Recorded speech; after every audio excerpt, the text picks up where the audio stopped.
मैं Bhupendra RSS Gurukul academy की तरफ से कक्षा 10 के लिए समांतर श्रेणी का यह बहुत इम्पोर्टेंट सवाल जो कि लगभग हर बार परीक्षा में आता है और इस बार भी आ गया। पिछली बार तो यह चैप्टर इस शायद काट दिया गया था, लेकिन इस बार देखिए हो सकता है जरूर आए। देखिए, यदि किसी एपी के तीसरे व 9वें पद क्रम से 4 और -8 है, इसका कौन सा पद शून्य होगा।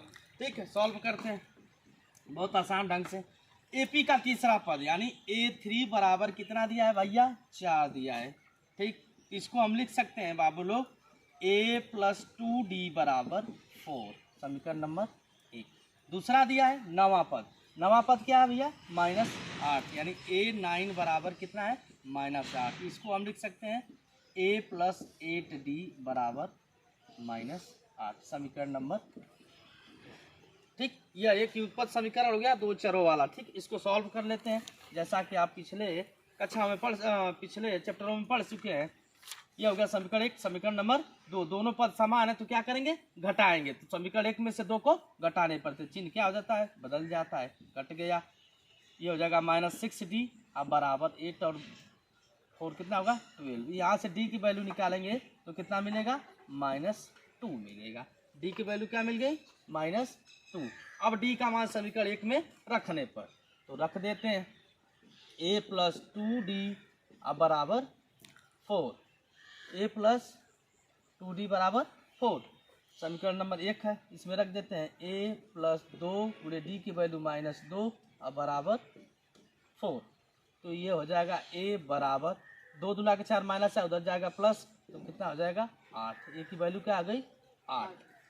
A और D की वैल्यू हमें प्राप्त हो गई। तो सीधा सीधा हम लिखेंगे, अब हमें निकालना है कि इसका कौन सा पद शून्य होगा। ठीक, तो हमें AN बराबर क्या निकालना है, शून्य प्राप्त करना है, n की वैल्यू प्राप्त करना है। तो सीधे सीधे क्या होता है, A + n - 1 × D = 0। A की वैल्यू कितना है, 8 है, तो 8 लगा लिए, प्लस n - 1 तो n को n रहने दो, -1। D की वैल्यू कितना निकाले हैं, -2 बराबर 0। तो हो जाएगा 8, ये माइनस कितना होगा 2n और +2 बराबर 0।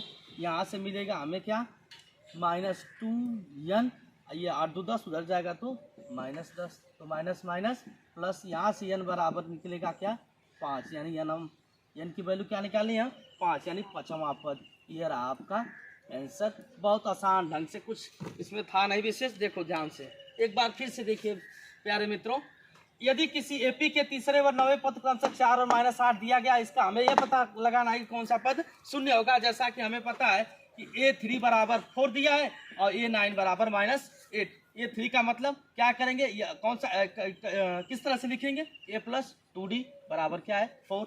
A + 8D 9 आते कम कर दीजिए, A + 8D, इसको सॉल्व किया, यहाँ से D और फिर उसके बाद A की वैल्यू यानी निकालेंगे। आपका 5वां पद का मान कितना होगा, शून्य होगा। यह कितना आसान ढंग से था। ठीक, फिर मिलते हैं अगले वीडियो में। धन्यवाद। जय हिंद, जय भारत।